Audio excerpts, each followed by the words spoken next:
Real estate developer Judah Hertz thought he was making a big, great bet on New Orleans, snapping up commercial properties just months before Hurricane Katrina hit the city. And one of the buildings he just bought was sold to him by Sam Zell's Equity Office Properties, which apparently wanted to downsize in the Big Easy at just the right time. Hertz wondered if they knew something he didn't. I know they're all very smart, and I was asking if there's a special club that let them know in advance about this hurricane. But and I'd certainly like to be a member. But you know, I feel that these deals are really good transactions. You know, I've been wrong before, and I've lost money on occasion, but not here in New Orleans. I am 100% positive about New Orleans, about its future, and about our investments there.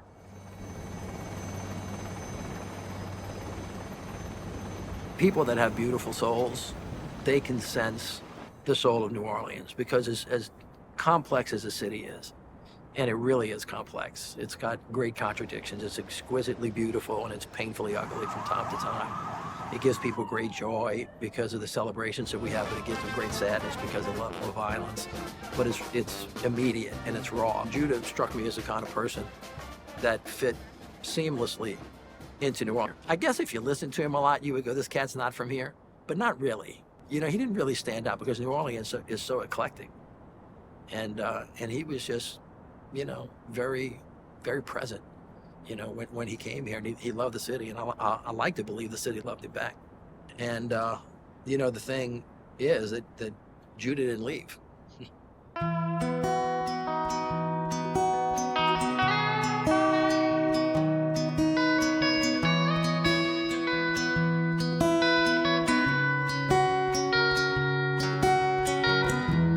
I race the wind along the edge of the sky, in the back of the class, away from your eye.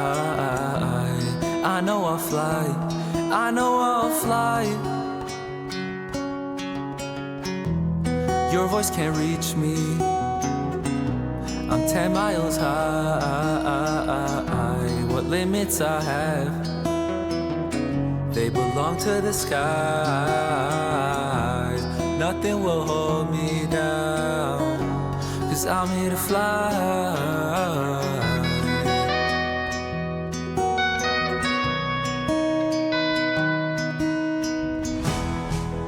Sometimes I can feel that I'm already gone. I've forgotten this place, I've left it behind. I'm free as a bird because I can fly.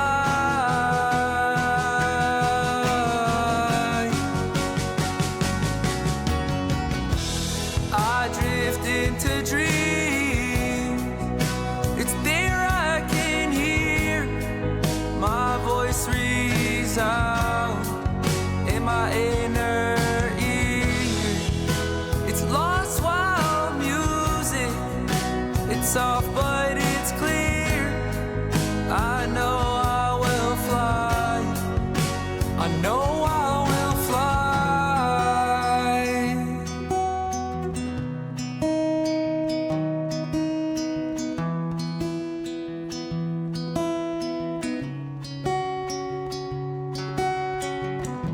Out here in the wind, there's nothing but sky. Nothing exists unless it can fly. No empty rules, no questions of why.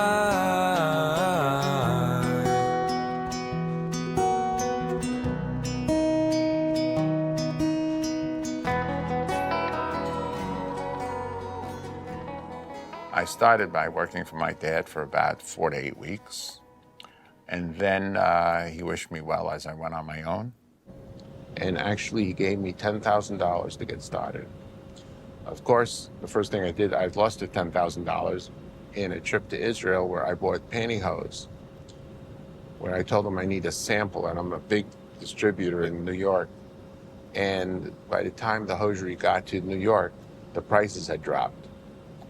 But because of that, they thought I was a big distributor, as luck would have it. And luck is very important to be successful. At that particular time, I got a call from a guy by the name of Judah Hertz. And he was telling me that he gets about 10,000 dozen a month of irregulars. And they told him I was a very large hosiery company in the United States. And I agreed with the Israelis that I was a very large hosiery company in the United States. And I said I'd buy them all. Now, he also did not know I had no credit. And so by the time he figured out I had no credit, I owed him, at that time, $250,000. I remember getting a call from him. His offices were in the Empire State Building. And he said, Judah, you got to come right over. He says, I just looked up Chesterfield Hosiery Mills, which was the name of my company at the time. And he says, your company has no credit. I said, that's not true. I said, I have credit with you for $250,000. And I could see him sweating. And he said to me, look, I got to get my $250 back. I said, listen, you gave me the $250. I now have it out in the street. People owe me $250. I said, so should you stop shipping merchandise to me? How am I going to possibly pay you back? No one's going to pay me. So we have to continue this, and I'm going to pay you every 30 days the way we agreed. And he finally agreed to that. And that's how I got my first $250,000 line of credit, by accident. How old were you at the time? 18.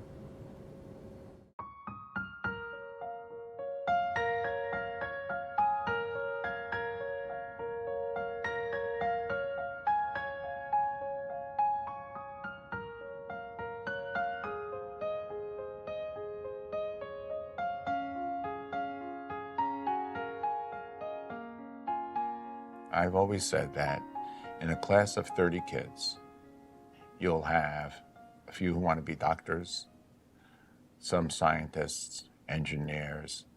They need to be good in school. But the people who are going to be poets, writers, movie directors, or entrepreneurs, they don't do well in school because they think out of the box. School is meant for people who think in the box. If you can do well in school, that's great.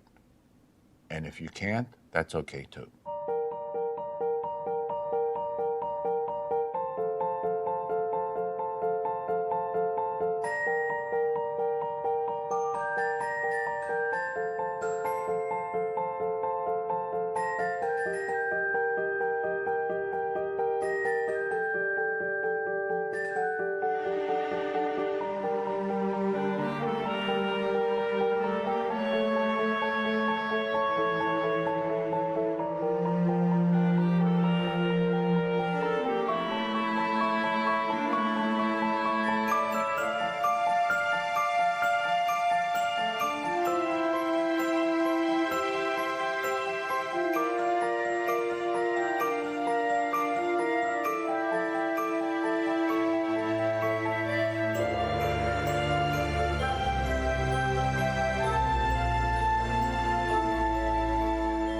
Parents, they sent us to these schools, which were, I mean, it was awful. What is this, 60 years later? And he's still upset over it. Okay? So how many years does it take to, of therapy to overcome that? I guess a lifetime.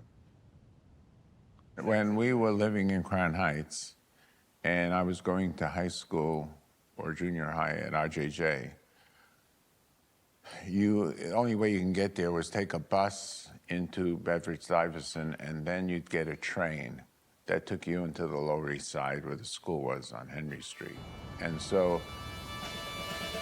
in Bedford-Stuyvesant, when the bus dropped you off, you still had to go one block to get to the train. And it was a race. We had to run every morning, in the morning and the evening, back and forth, because we were being chased by the little kids in that neighborhood.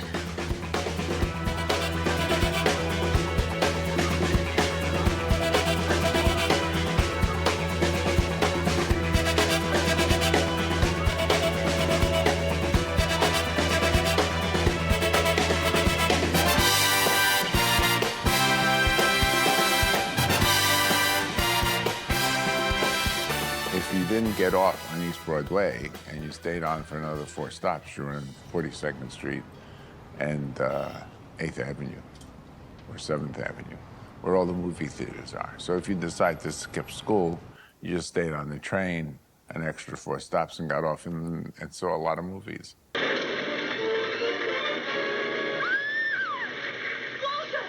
Watch out!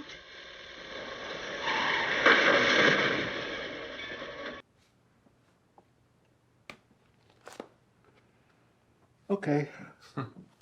Yeah. Can we show Yeah, us of the course. What would you like to know? No, he just wants you door? to I read wanted that. you to... This? Yes. When the war was over,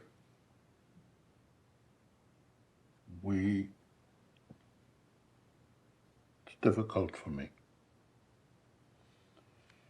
You'll find everything that I'm going to say is difficult for me.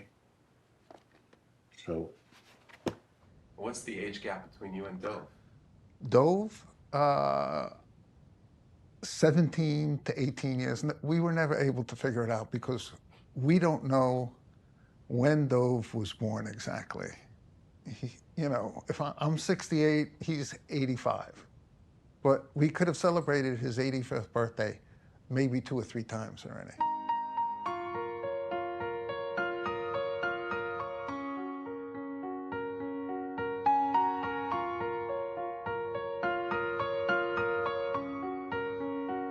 At that time, Daddy insisted I go to college at night, but since I never told him I couldn't get into college at night, I used to go to the movies in the evening.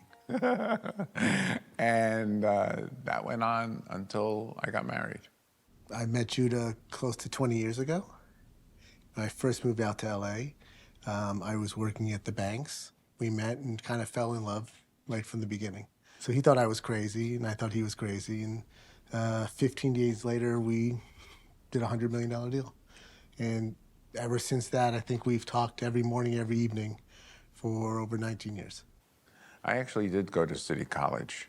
We had 3 courses, I remember: Management 101, Accounting 101, and Marketing 101. I spent 3 evenings in school. In Accounting 101, I realized I don't know anything about accounting. The guy said debits are by the window and assets by the door, or the other way around. Never got that at all. In Marketing 101, I did learn quite a lot. After the class, I went over because I was selling hosiery in the daytime, and the professor was a marketing guy, so he told me what to tell people. I had a lot of questions about that. He helped me out during those 3 days I was there. But in Management 101 is when I learned everything I needed to know. The definition of a manager is someone who knows how to delegate authority. I said, I can do that, and I can be a very good manager. Dad loved the art of the deal. He loved going to markets that nobody wanted to go to and getting there first. And it wasn't about the money for him.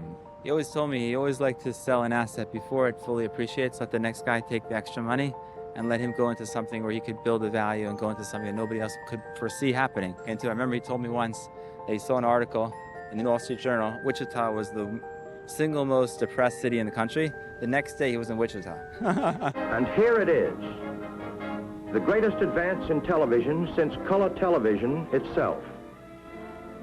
See all color shows in living color. When we were kids, there was a new technology. It was called television, okay? We ate, we slept, we think television. So that's what we did all the time. We had one TV in the house, okay? And there were kids who didn't even have televisions. They would come over to your house and watch TV in your house. I mean, it was a big deal. I think that took up our entire lives. Cartoons, comedy, TV shows, stuff like that. I remember my mom always told me, don't sit in front of the television. They never let me sit in front of the TV, so I had to sit far back. which actually turned out to be a good thing because one night the whole TV exploded and glass went everywhere. So lucky for me, I listened to my mother and sat way back. What do you think about the importance of imagination for somebody? That's how you're going to become successful, and you can think of things that other people don't. So, for example, whoever thought that the most successful hotel person in the world could be somebody who doesn't own a hotel room, like Airbnb?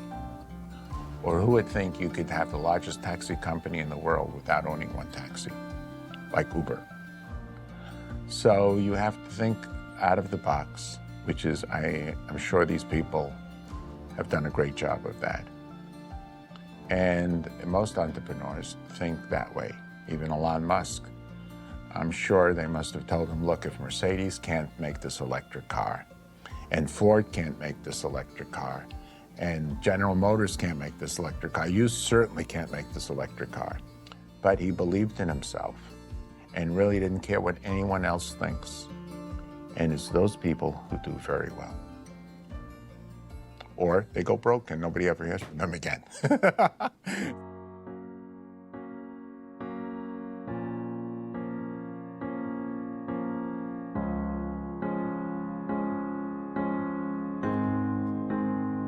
I trust my tongue, but it lies. It's gotten so hard to stay in this place, and I try. I have to run away. It burns deep down inside, like a sinner trapped within my heart you deny. I get lost with it. I try to find myself, but it isn't easy. Don't wanna let it go. I try to find myself, sitting here breathing. I feel it in my soul. Trust my heart, but it lies. I was sure that I could stay in this life, but I tried. I'm just so far away. It burns deep down inside. I need to go my own way. I love you the same. I feel so far away. I try to find myself, but it isn't easy. Don't wanna let it go. I try to find myself, sitting here breathing. I feel it in my soul. Trust myself, but I lie. Things that I could not control. These feelings inside of my soul. I'm running away. My feet are going down the road. I love you the same, but I'm not coming home. I try to find myself. It isn't easy. Don't wanna let it go. I try to find myself, sitting here breathing. I feel it in my soul. I try to find myself, but I lie. But I lie. I try trust myself, but it isn't easy. Don't wanna let it go. I've been trying all day. I've been losing my head all night, When I struggle, I pray. I know it's gonna be alright.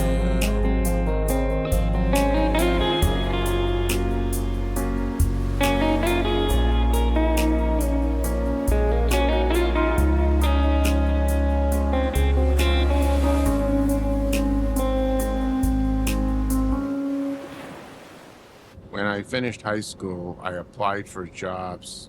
I wanted to be a fashion photographer. That didn't work out because no experience. I went to AT&T for a job application. They said they'd give me the job, but I had to go up to the 15th floor to their medical facility for a physical. And of course I failed. As I failed when I was drafted into the Army for Vietnam, I went for the physical and I got an instant 4F because, as I mentioned earlier, I was born with this congenital heart defect. I could never run or do sports like anyone else could. So I knew as a child that I had a heart condition. And the first procedure they did on me when I was 12, where they put these tubes up your arms into your heart, I remember listening, and the doctor's name was Mary Engel, who was the premier child cardiologist for congenital heart disease in those days. And I remember listening in, and she said to my parents, well, he'll most probably make it to 20. He wanted everyone to just live their fullest and live their joy. And it was really special to be around someone like that who just, and maybe it was because of his heart that he was told he wouldn't live past 13, that he had such a zest for life, and that he wanted others to have the same. But it was really magic. So one of the advantages of that was I didn't have to go into the Army, but also couldn't get a job. And so my dad felt bad for me, and he said, why don't you come work for me?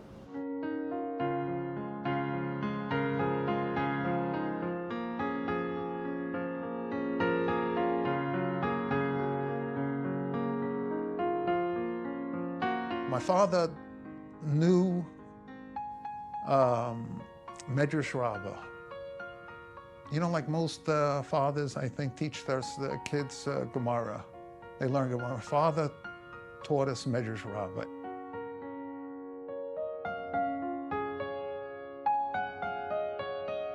But every Shabbos morning, we would have a hot glass of tea and sponge cake. And then he would sit us down, and he never looked at the Medrash Rabbah. In other words, he never looked at the book itself. He knew it by heart. I think all his friends, without a question, were all survivors. The European Jews really stayed to themselves. They spoke Yiddish, while, you know, the people from the Upper East Side, I suppose, who were there for a few generations, really had no contact whatsoever. I really never saw an intermix between them on a social level. In fact, he was one of the very few people that I have ever known who knew how to learn like any rabbi who studied his entire life learning. He knew as much about business as any businessman. He was an amazing chess player. You know, wherever he went, you know, I would bring a paddle ball or a racket or something. He brought his chess set. And, you know, they would sit wherever we went on vacation, whether it was the Caribbean Hotel or the Pioneer Hotel up in the Catskill Mountains. He would bring his chess set and they would sit and play chess. Him and his friend, Chechik, Itchitapala, Benny Fishoff. There were tons of friends.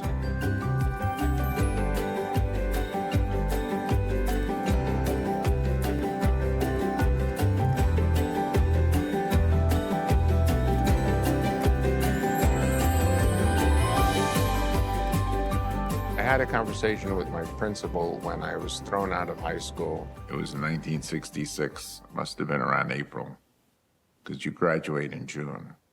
And so the yearbook had come out, and my picture was in there, and it must have gotten him very upset. Calls me into his office and says, I want you to know, you have to be one of the dumbest kids that have ever come to this school.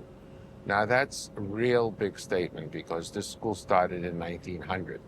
Mayor Lansky attended. They had people who went to the electric chair. Louis Lepke attended. So to tell a kid that he had to be one of the dumbest kids to have ever gone to this school, there were a lot of dumb kids in this school.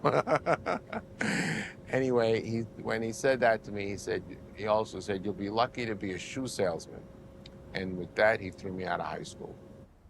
I know it hurt him a lot, you know, when his principal had told him that he'd be lucky if he, you know, he's not graduating. I don't know why he's in the yearbook, and that he'll be lucky to be a shoe salesman.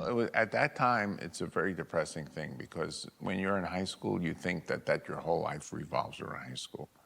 It's only after you finish high school and you get out into the real world that you realize high school has absolutely no meaning whatsoever. Nobody's ever asked me what high school I finished. They ask you what college you went to. In my case, that was never an issue because I never went to college.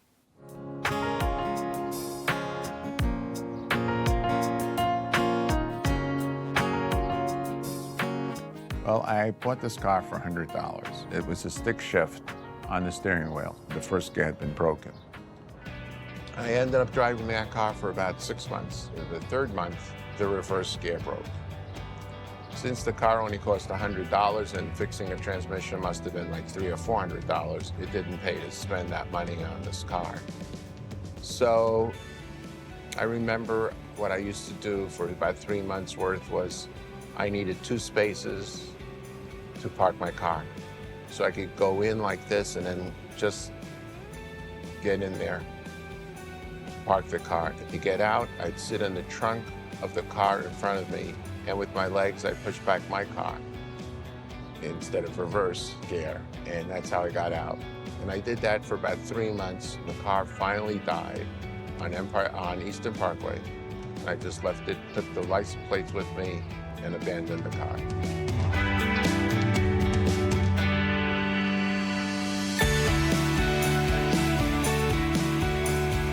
That was my first car experience.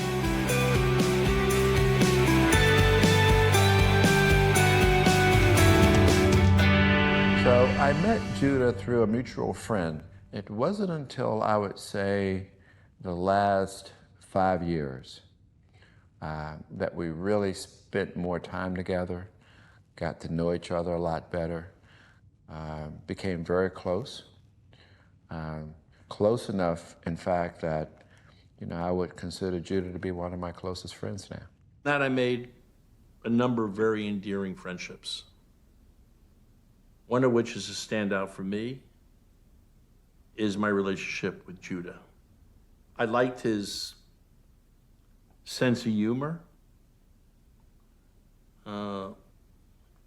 He always found and always does find something humorous in virtually every situation.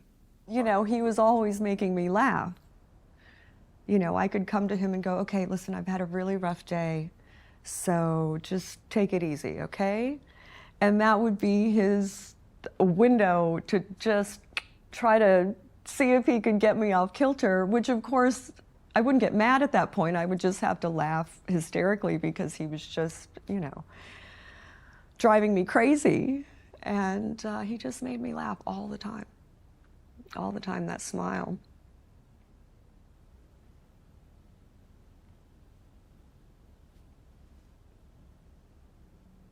Did your father ever talk to you about the war itself? Something he never discussed, and neither did my mother.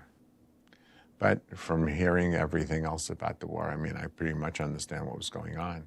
He was in Buchenwald, and she was in Bergen-Belsen. And there's so much history about those two places that he didn't have to tell me much. Well, they had a child, right? Yes, and so in Buchenwald, somehow, a bunch of children survived. Did he ever tell you how he survived in Buchenwald? No. Did you ever ask? Yeah. but it's not something he never talked about. You could ask Dove, he would know. When I came to Buchenwald, was exactly on December 24th, 1944. And in Buchenwald were Germans. And Germans kept everything written down exactly like. And so when I came over to register, he asked me for my name, date of birth, told him December 24, 1935. He said, you know, my son, the German, was telling my father, this is his birthday too. So I'm happy to see a child whose birthday is the same as my son in Germany. And he said to my father, look, I'm going to do something that I really shouldn't. What would happen when you asked him? Just wasn't going to discuss it. So I can't make up anything for you. But anyway, he said, okay, I'll tell you what I'm going to do. I'm going to put your son into a barrack of people who have typhus. Because into that barrack, no German ever walks in. They leave the food outside. And so I got into a barrack of typhus. My father was always scared that I catch typhus.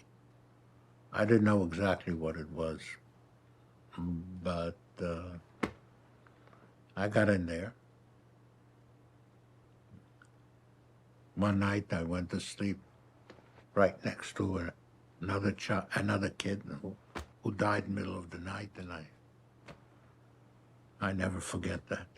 Did I ever tell you what my mother said to me right before my mother went into a coma? You remember that?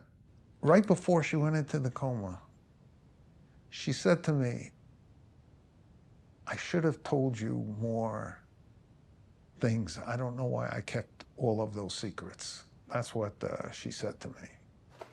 After the war, a rabbi came from the British Army who came to visit Buchenwald, and he came with a list of a few hundred women who survived Bergen-Belsen, thinking maybe there may be I can't talk.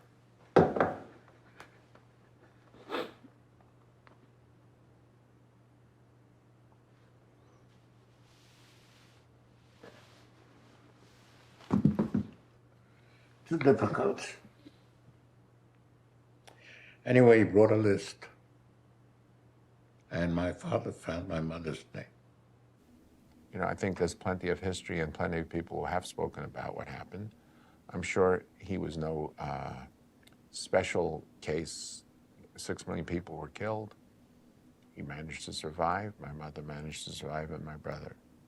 But the details, I don't know.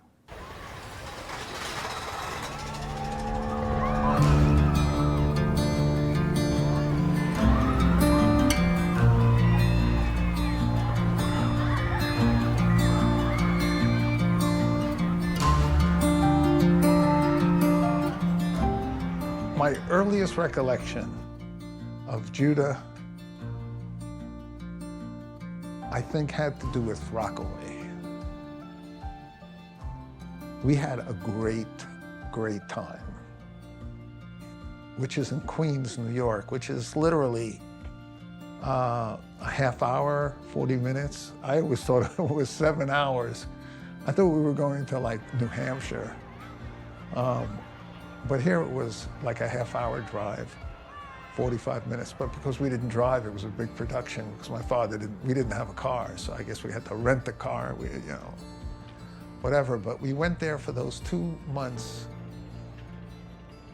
and my mom would take us every single day, twice a day. Couple hours in the morning, come back, make us lunch, okay? Take us back to the beach every single day.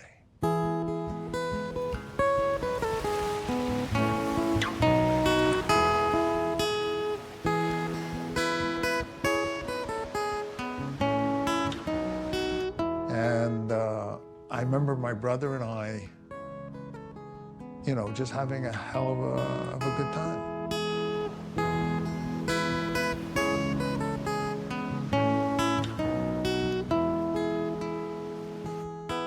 I have one picture. I don't know if I actually have the picture, but it's another one of my favorite pictures is my brother burying me in the sand up to my neck, and me doing the same thing to him.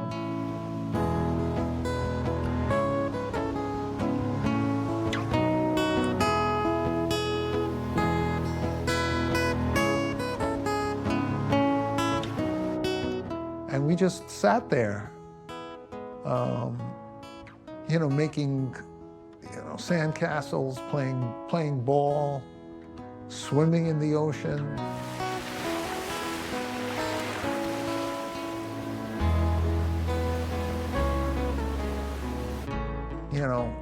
I don't think there was much supervision back in those days. They didn't care where you went. You just, we would go from one end of that beach to another collecting bottles. For every bottle you collected, you got 2 cents. By the end of the day, we had 200 bottles.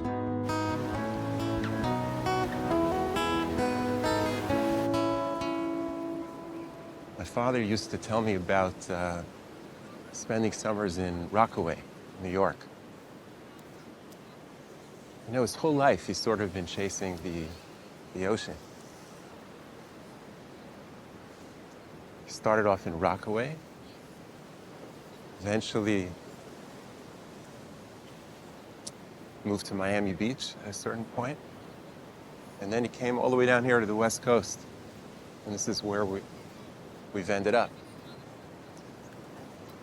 The edge of the country. You can't go any further than this. For me, when I look out on the ocean,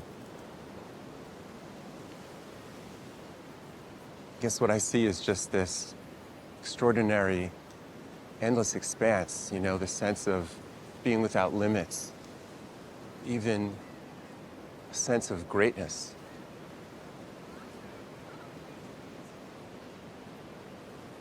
And that makes me think of my father.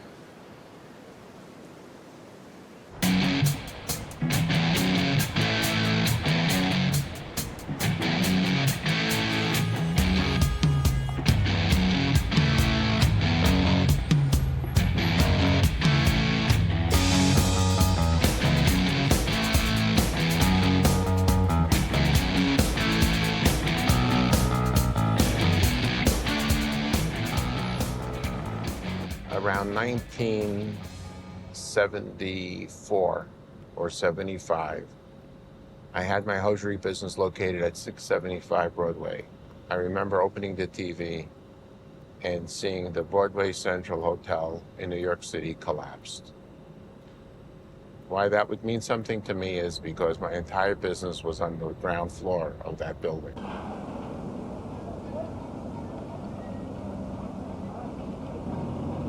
That was the most defining moment of my business career. It was a disaster because obviously he had all of his inventory on the 3rd lower level of that hotel. So he immediately left, drove into New York. And when he got there, it was obviously, the whole place was a wreck and the fire department was there. They let him in. Everything was gone. He just lost everything. So overnight, it was a complete disaster. No insurance, I was out of business, and that is when I learned that suicide is a very stupid thing for anybody to ever contemplate. Because when things are really bad, or things that happen to you are the worst ever, that may mean that it could be the best thing that ever happened to you. Because if you look at it from a few years later, if you ask me what's the best thing that ever happened to you, I'd say the collapse of the Broadway Central Hotel. Yet when it happened, I'd say that's the worst thing that could have ever happened. I had no way to make income or a salary to take care. I had 2 kids at the time, Isaac and Sandy.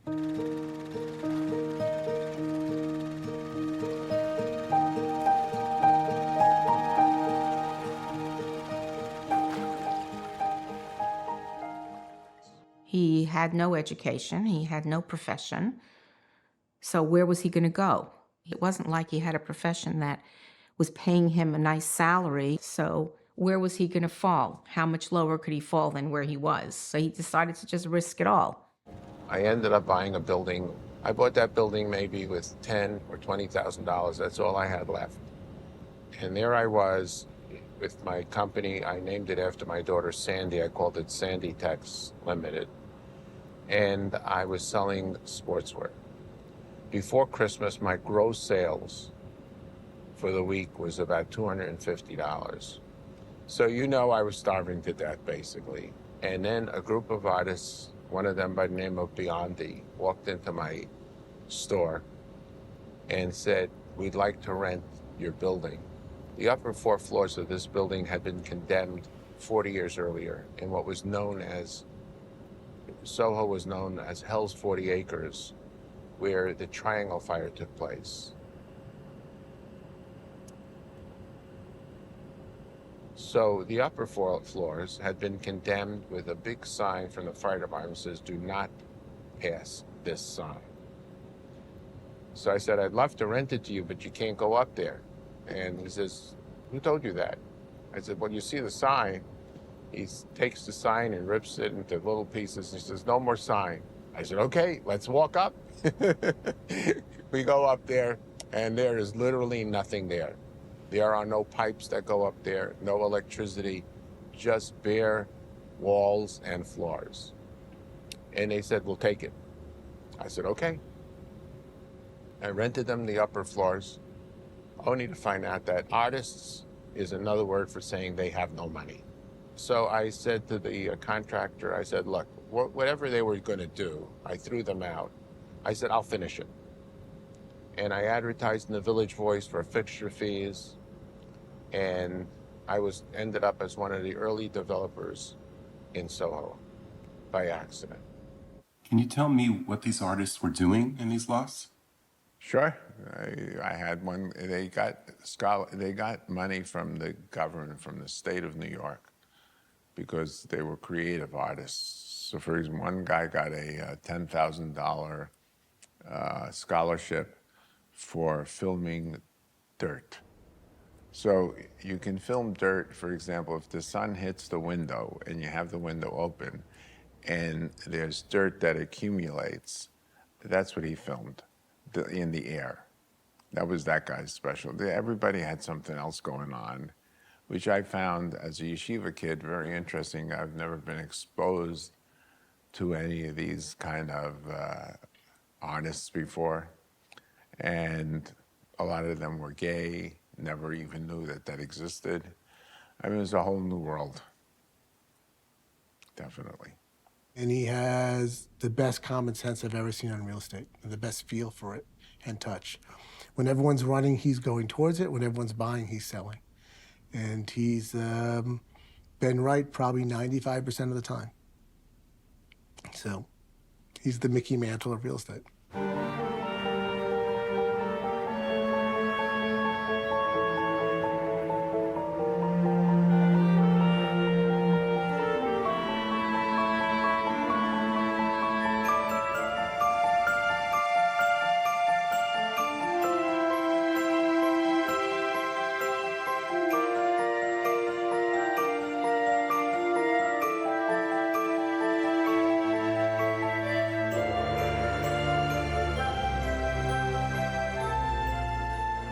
I was still doing about $1,000 a month business downstairs But now with upstairs all rented, all the expenses were paid.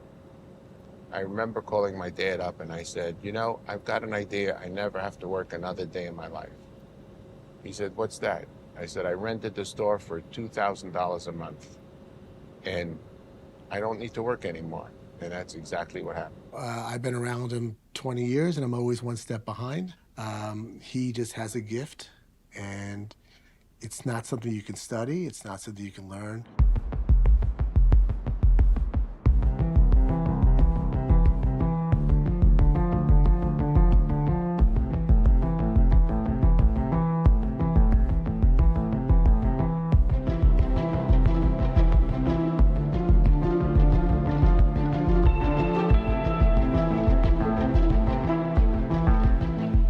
To work at the company called Burley & Company. At night, I'm supposed to go to school to get my real estate broker's license. And I went twice and realized as soon as they gave the first test, there's no way I can pass anything. But I didn't tell them because it's a 2-month course or something. So I worked there only for 2 weeks till I learned how to pick up buildings on my own. In the first 2 weeks, I finally found this project by calling around these banks. And I'll never forget, I called the secretary of this guy by the name of Bill Kuhn at Roosevelt Savings Bank. And I said to her, she says, why are you calling? I said, I'm calling about buildings you've taken back and are for sale. She says to me, you mean the one on 24th Street? I said, yeah, that's the one. He gets on the phone.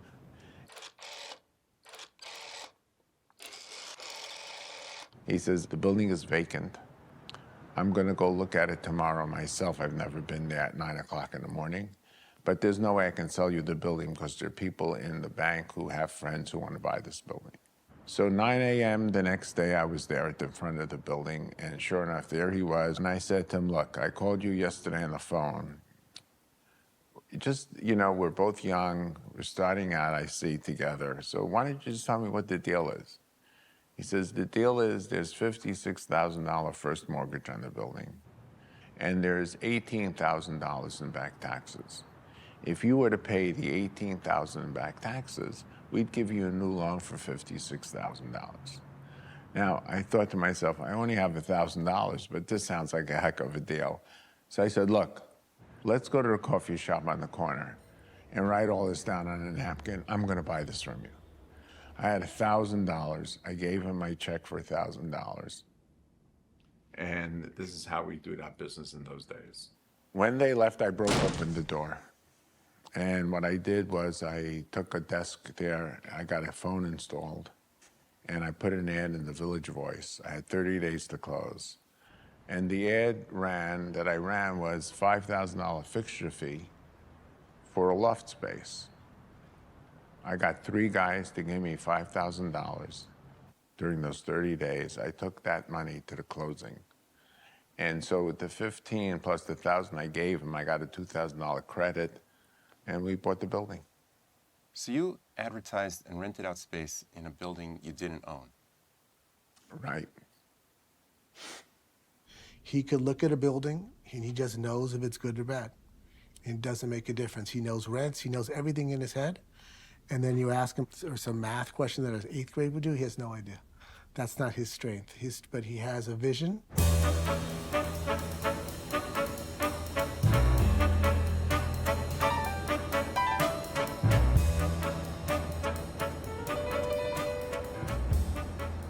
I actually bought 2 buildings on 38th Street. One was 243 West 38th Street, 252 West 38th Street, for a total of about $10,000 cash, which is all the cash I had at the time.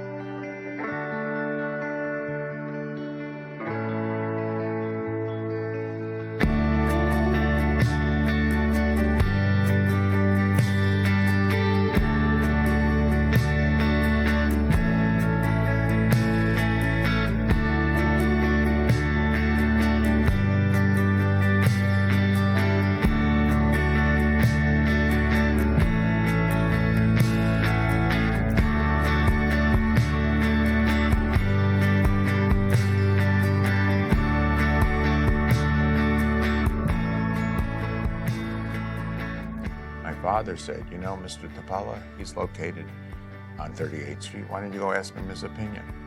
I did, and I went to see Mr. Tapala. And he was between 5th and 6th Avenue. These buildings were between 7th and 8th Avenue. He said, of course they're selling those buildings cheap. He says, once you pass 7th Avenue, you're in the garment district. That's the most dangerous district there is. He says, it's the most, you will never make it out alive. That's what he said to me. I said, but there was a restaurant at the time called Luigi Siegel, which is a kosher restaurant.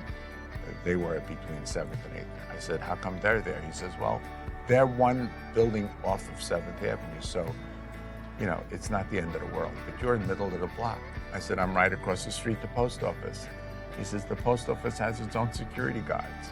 Anyway, I left, and I said to myself, how does he know what he's talking about? So, of course, I believe in myself, and I went and I bought them. And then about 90 days later, I paid $10,000. I sold the building for about $1.5 million. He meets me in the street, and he says, Judah, he says, you could buy any building even if it's shaking. I said, why is that? He said, because that's the kind of mazel you have. And it was there that I realized, never ask anybody for advice. Own yourself. In the world of business, mazel is the most important thing you could have going for you. And if you're lucky, you're all set. And I have been lucky my entire life. That in a certain sense that he was almost born under a different star, that he just consistently saw, you know, providence leading him in the right direction. I believe that God gave me a special angel who just follows me around and helps me get out of situations that normally nobody could get out of. When I envision the way he grew up, it didn't sound happy to me. And when you look at the pictures from him when he was younger, and then you look at the pictures from now, it's like, is that the same person? You know, so I mean, when growing up, I always had like the cool father. I still remember when I was in Stern in New York, and Mommy and Daddy came and took us out for dinner, and he came wearing his like cool cowboy boots, and my friends couldn't get over my father. I had this like cool, good-looking young father. So it's definitely different than the way we envision how he grew up. Very, very different person. I think he's very proud of what he's built up in his career. And it's very important for him to, he tells us the story a lot. He would tell us, his mother used to say, why can't you be like that kid? Why can't you do so well? As a young man, he didn't think he would live very long because of his heart condition. When you face the fact that you don't have enough time, life becomes very precious for you. And you begin to really focus on the things that are really meaningful. And he realizes, you know, there are a lot of things that mean a lot in life, right? But the most important thing, right, is really helping others. The ability to make a difference in someone else's life, the ability to give, is probably the greatest experience that you can experience. And part of his complexity is, whereas most people think, oh, let me accumulate a bunch of money or let me accumulate a bunch of things, he's accumulating the gift of giving. I told you a story once that I was walking in the street with my dad, and he had just finished speaking to this big rabbi. And he turns to me, he says, listen, you don't know how to learn. Why in the world is anybody going to come and speak to you? Because they come to me because I know how to learn. And I must have been 12 years old when I looked at him and said, they're going to come to me for money. And it happens to be exactly the way I told them. They do all come to me. Anyone who would come to him comes to me. Only they don't come and talk about learning. They come about money. My name is Alabama Mel. I live in Westman, Beverly, Group O. Each of our 4 homes here in this area of Valley Village has 6 residents, men and women who have intellectual developmental disabilities. They have autism, Down syndrome, different challenges like that. And I remember the first time I sat down with Judah to talk about what we needed, what we're doing, and whether he could help us. His first instinct was, I really care about these kind of people. Over the years, I've given a huge amount of charity. I have no idea any longer who or what they were. Is there anything else you want to show us? Maybe the kitchen where you do your Yeah. Come on. John, I'm going to show you the kitchen also. Okay, Remy also is. Yeah, and here, what I like to do here is organize the pantry. I organize the pantry. This, this pantry. We have bananas, apple, and tangerine. It's kind of an interesting thing to say about an amazing philanthropist like Judah Hertz, is that he doesn't really come out to the homes to see the benefit that his charity dollars create. But when I talk to him in his office about what we're doing, the first thing he says always is, how are they? And I'll explain how the clients are doing. This one has a job, this one has a friend. One client actually got married. He looked shocked. He said, really got married? You come in my wedding. That is the sweetest thing, to invite me to your future wedding. Thank you so much. Yeah. I would be absolutely honored. Yeah. And I don't think he can function, honestly, without giving charity. I think that's like a big part of who he is. And I might be like also part of like that underdog kind of thing. I said, what is it for you, Judah, that really drives you to support our organization? Everybody in the world wants to come to Judah Hertz for a charitable donation, but you've been there for us year after year after year. And he says, I just have a deep feeling for the underdog. It's just somewhere from my childhood. I just have a feeling for people who are less fortunate. And through your organization, I can do something about it. And it makes me feel really good. He truly loved giving.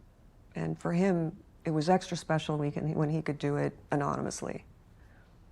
That was what he really preferred, which, you know, often doesn't really work that way, but when it could, that was his preferred way of giving.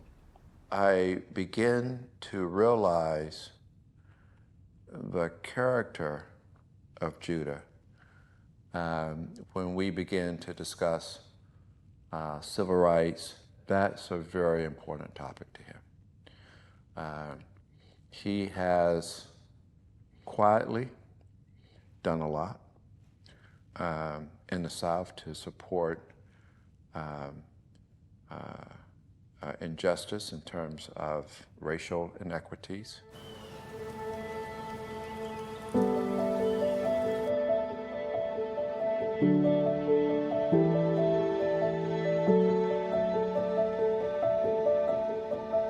I serve as Mr. Xavier University for this academic school year. Mr. Xavier and Ms. Xavier, they are the student ambassadors for the university. So we go out into the community, we represent Xavier. If we go out of state, we represent Xavier. Just anything that that allows us to share Xavier's mission, their values, all of that good stuff. That's us. I was the first black at the law school at Loyola. So I had, you know, guys who had never been to school with a black. And I could tell, you know, and I'd say to them, look, I put my pants on the same way you do, you know, and I've been sitting in class, and I tell you what, I'm not the brightest in the class, but I'm not the dumbest. So something's wrong with the system. It's important that we have a historically black college and university right here in New Orleans because it's important for representation. It's important to see black excellence and to be able to see people doing things that you wish to see in the future. You know, a lot of these kids, you know, can barely make it through school, and they may get scholarships, they may get some grants, but there's usually a gap of, it could be $1,000, it could be $2,000. Where I'm from a town in Mississippi. A lot of people don't know anything about Xavier, but when I tell them about it and I tell them about the history, they're just like, oh my goodness, you're going to this smart Catholic institution. It's just a place that I feel comfortable. and I know that I can grow here as a person. So in any given year, if Judah gave 100,000 or 50,000, would add up to like 25 students who are now doctors serving our communities who otherwise would not have had the opportunity if Judah didn't think that that was an important thing to do. After Hurricane Katrina, when we didn't know whether we were gonna open, and then Barack Obama, he came to Louisiana, and you know, you had all these colleges in New Orleans that was trying to get him to come speak to their campus, and he said, no, I'm coming to Xavier. And it's really special to think about, because I'm just like, he walked away, he walked the same area that I'm walking on. This is a blessing. I wasn't really exposed to Black professionals growing up. So once I got here, I was able to see people who look like me doing things that I want to do, you know, giving back to the community, just serving as mentors to younger people. Judah is worth more than most people understand in how he was both a businessman, a philanthropist, and was happy to be able to do it. And we were happy to have him do it. And he's legendary at Xavier University. He believes the more you give, the more you receive. And I think that his life kind of exemplifies that. In Mississippi, he was with Cedric Glover, and Cedric was talking about how it really hurt him that they lose so many children during the hot months because they go swim in these canals and then they drown. And one will try to save the other, so you'll get multiple drownings at once from others trying to save each other. And us as adults, we have to take a little bit more responsibility when it comes to our kids. We have to keep an eye out. There's nothing in this world more important than our kids. We're burying our kids before they bury us, and that's not right. We live in a cruel world right now, and we have to stick together to survive. We have to. He created a program for them to learn how to swim, and it was a really big deal. It was a really special thing for them. They really appreciated that. And then he did it in New Orleans too, with Donna Edwards. So I'm Donna Edwards, First Lady of Louisiana, and I have been blessed to take and leverage this position to do a lot of wonderful things for children in our state. We have swimming programs in Shreveport, Louisiana, New Orleans, and Jackson, Mississippi. We teach thousands of children every summer how to swim. So we have lots of different programs. I would call on him when I was lieutenant governor and when I was mayor to be helpful. You know, I really thought it was important for people that were major players in the city to give back. It was never really a hard ask. And what was really interesting is that Judah and I share, and I don't know why he has it, I know why I have it, share the love for teaching kids how to swim. And he helped fund the swimming program in Shreveport.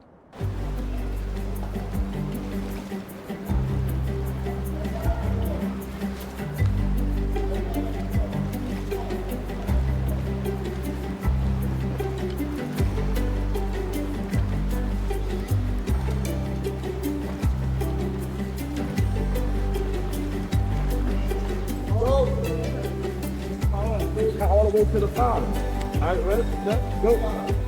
Remember, we don't touch the wall with our hands unless we what? Finish. That was good job. My son is Jeremiah. He's actually with Coach Wally in the first lane with a camouflage cap on. The very first lane on that, all the way that way. It was when I first met Judah, and he was telling me about the programs, I was in. He didn't have to say anymore. You know, the fact that he had already given money and supported these efforts that New Orleans Recreation Development Center was doing and helping these underprivileged children learn how to swim is huge. He's a great student. He's doing really well in school, and I always knew he loved the water, but I never knew that he would love this. So he really, really loves it and looks forward to going to it like every day that they have practice. When you heard African-American kids were drowning because they didn't know how to swim, he says, well, we got to do something about it. He saw a problem, he fixed it, And you know, the interesting thing about it is that nobody knew he was giving money to Xavier. No one knew he was giving money to Nord. He did this anonymously. I know Nord, the Jets just officially became, I guess, an official swim team now. So, that's great. He can stay with the team and keep advancing.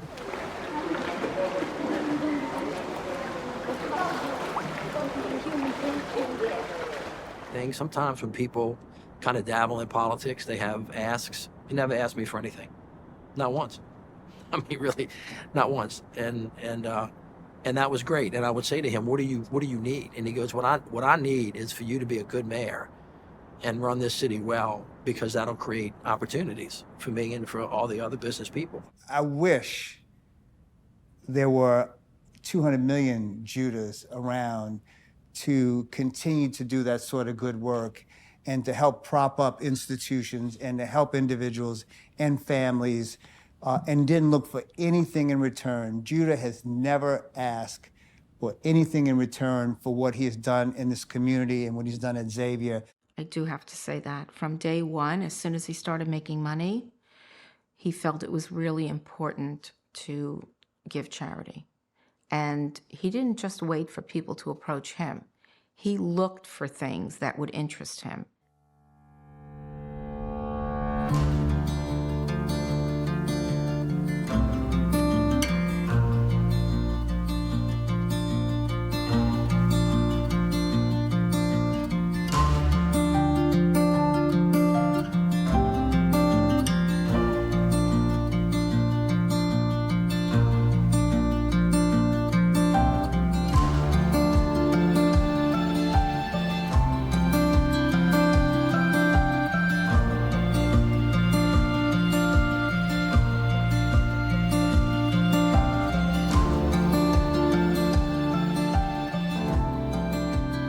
Well, we've given to a few different divisions in LA, but the main one is their place in the Negev, where they built an entire village and now a hospital. So I think we've given about $2.5 million to them. And that is for children who have advanced disabilities of unbelievable proportions and that cannot possibly take care of themselves.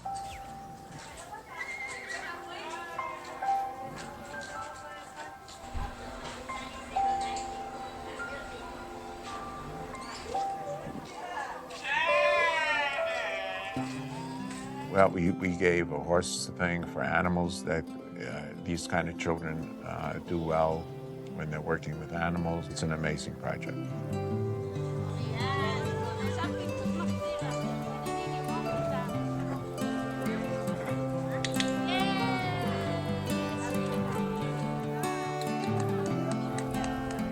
Even if you aren't able to show emotion or make eye contact with your family, for some reason with horses and animals, they're able to.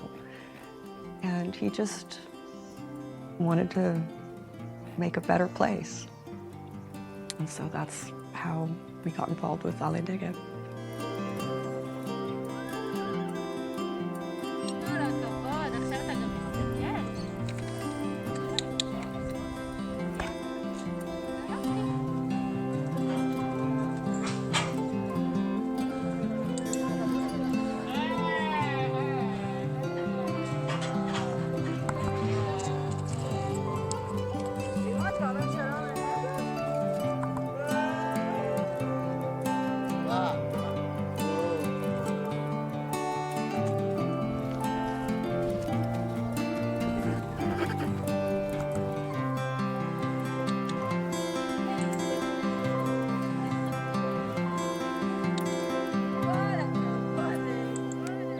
So why, of all things, did you choose that particular? It's not just the only thing I've chosen. I mean, we, for example, give a lot of money, and we have given to orphanages in Israel.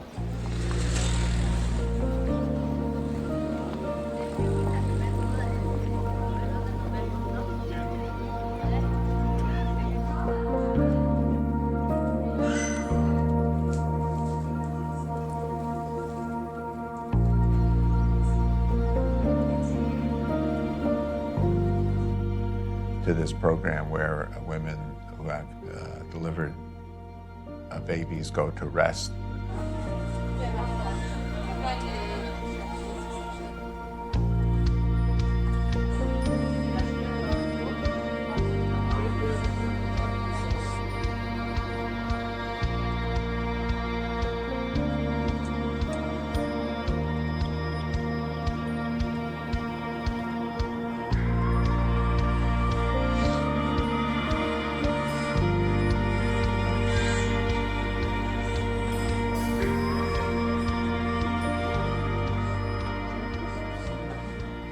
Over here, you got a baby room. You can sleep in the night. You got food. You got everything. You have a big garden over here, and they can relax. And then it's 4 or 5 days, somebody more days. Then he can come back in home like a fresh woman, not a problem, not problems. That's not only depression. It's everything. יהיה מרכז להשגת 60 ולא בערך 100.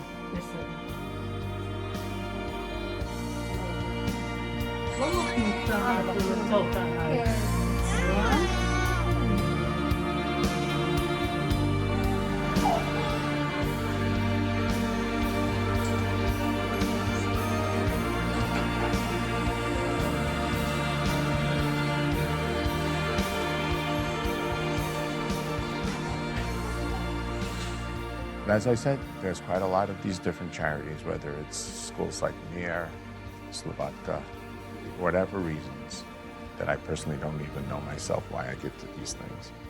I do know I give to Allah. And there are those that I give because my father would have done that. He was the president of the Gary Yeshiva. He was the vice president of the World Aguda. He was always busy collecting money and working on funding for the school that he had basically started in Brooklyn, the Gary Yeshiva.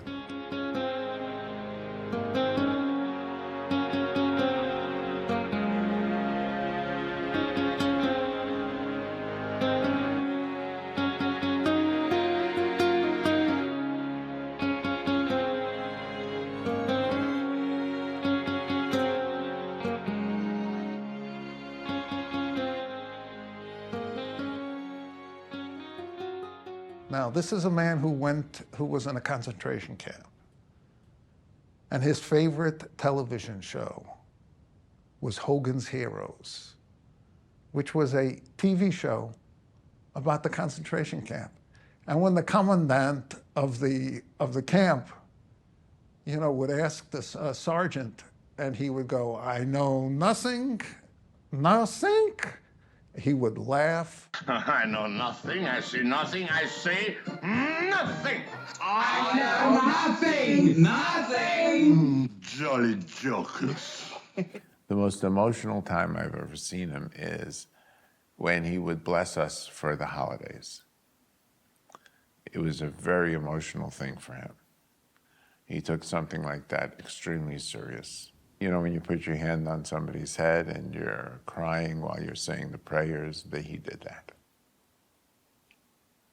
That's the most emotional I've seen him. Yom Kippur time, yes. Oh boy, how can I forget that? I mean, he cried. He cried when he blessed us. Tears. I mean, I've never seen him cry. I did see him cry once. And again, it was in the front of the television. One of the famous singers, I don't know if it was Andy Williams or somebody, sang My Yiddish Mama. And he thought about his mom and he started to cry. That amazed me. I think I'm going to cry too, pretty soon. He gave us a bracha. And I guess he must have been thinking of before the war.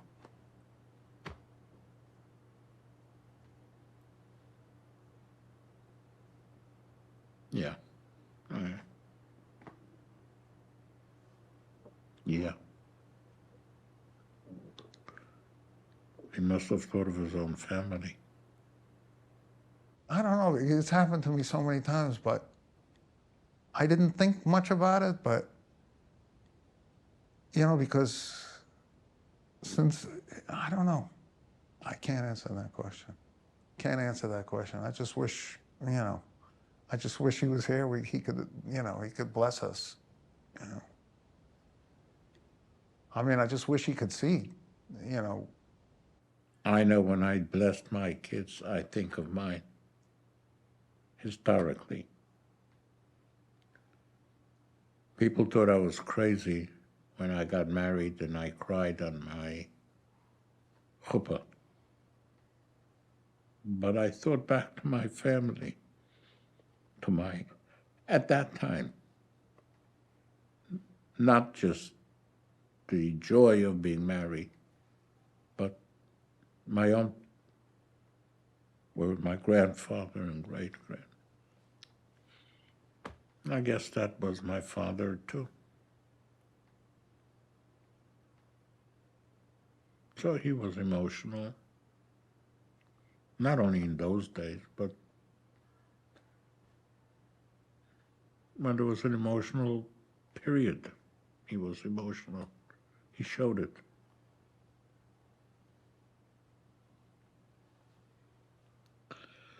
Yeah.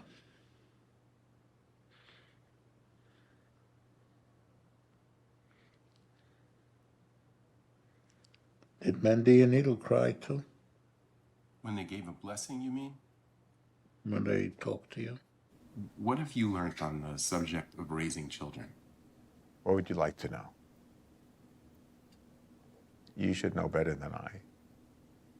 If I did a good job or not. Huh? If I did a good job or not. So everybody's worried today, oh my gosh, what's he telling my kids? It seems that whatever I told you was okay, right? And Yitzi and Sandy. My kids meant everything to me. They always have.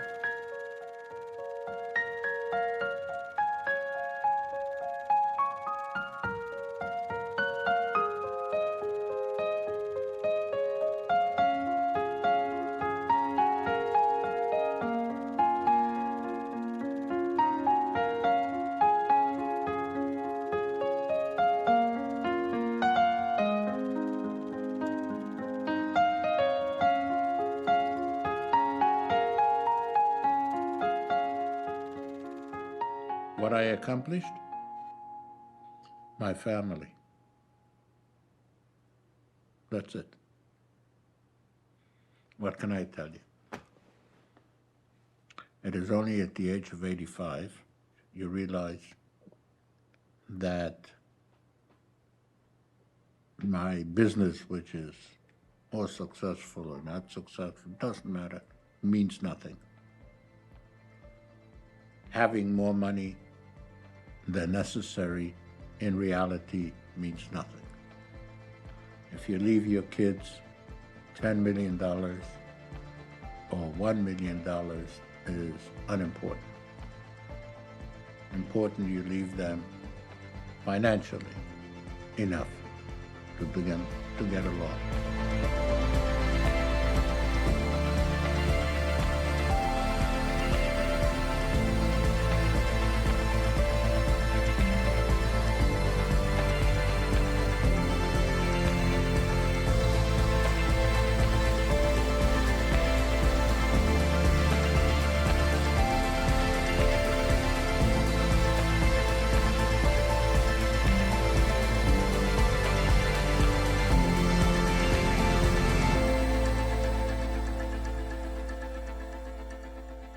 And in the Talmud, there's when they describe somebody that's special, the word that's used is a gavra rabba.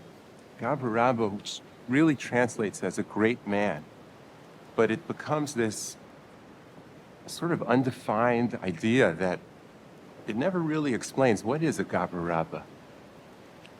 But it does give examples from time to time. And when I think of what is a great man, a great person,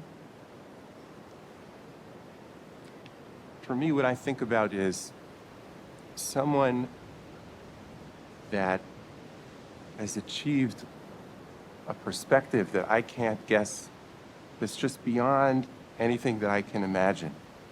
You know, someone who can see more than I can see.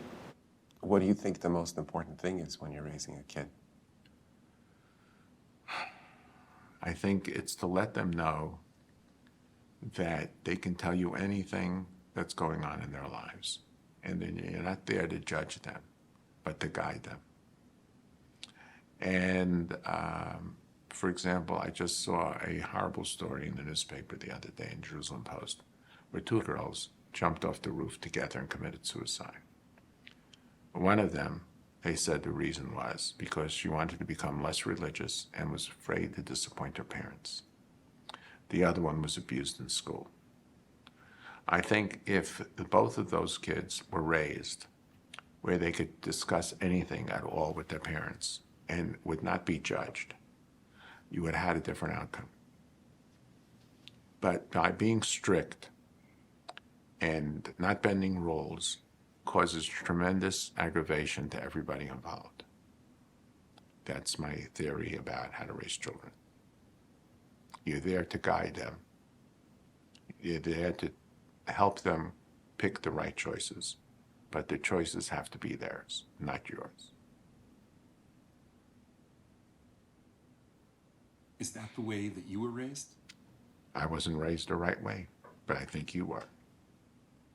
The one thing that comes to my mind is, I guess, as a relationship, as an older brother and a younger brother, Judah has always been there for me, okay? And he's always like taken care of me and helped me and involved me and been very, very generous, you know. I just got to say, I don't know how to say it, you know, I'm a very loving guy. And I just want to say to him and to everyone that I love him. And I don't know, sometimes it's not easy to say I love you, but I have been saying that recently to him. And I love it when I get back. I get it and I love you back. And that's the way I feel. Dear Mom and Dad, business is doing great.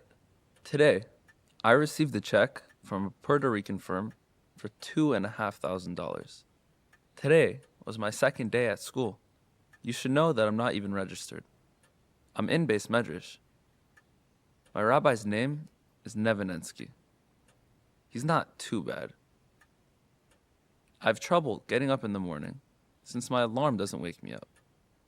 But so far, I still haven't come late to yeshiva. We learn all the commentaries. I can't spell them individually, and I know them all. I guess there's nothing more for me to write. Love, my regards to all, Yehuda. If I come to my father with a problem or with something that I want to talk about, what I find so unique about him is he doesn't just, he's not listening in order to speak. He's not listening in order to tell me what to do, in order to give me his perspective. He's actually just listening. And that's really unique. I don't know almost anyone that's able to do that in a genuine and a real way, other than him. At least not to the degree that he can accomplish that. And so that's where I see greatness. A real greatness that I can compare to the ocean. Almost an endless sympathy. Did you ever impress your father? You know, I think I did.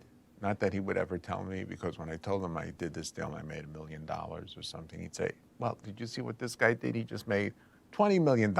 Or he would never tell me that I did great, but he would tell everybody else they told me. What's a crazy story, though, is that before he passed away, he had called me up and said, look, I want to meet you in Houston, and let's see what you're doing there.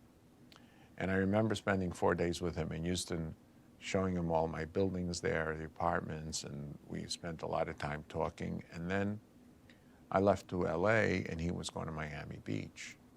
And the next day in LA, they told me my father passed away, which to me was like a crazy thing because I got to spend that last 4 days with him.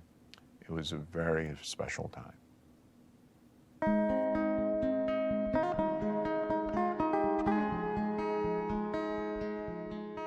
One day I decided I was going to leave, and I had enough of this whole school thing. I went as far as the bus station in Manhattan, the Greyhound. I was about to get on that bus to San Francisco. And I just chickened out. Who knows what the world would have been like had I got on that bus? Who knows if you'd be here? I didn't get on the bus. Almost. The world is a vision you can only see if you close your eyes. He told me that life is a candle no one can see. It burns in the darkness.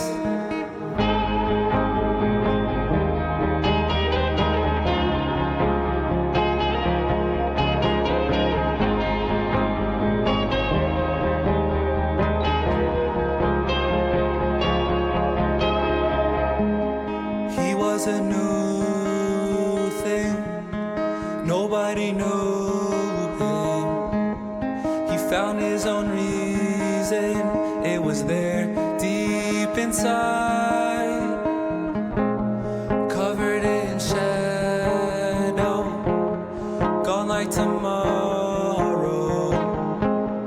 Put on a good show, there was light in his eyes.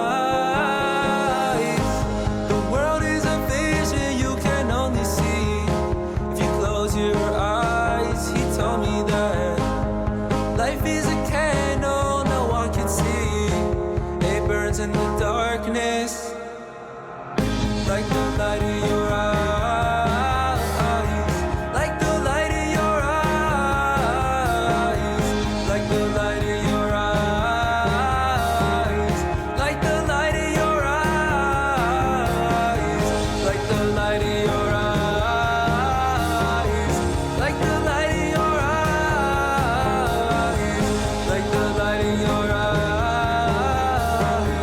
Like the light in your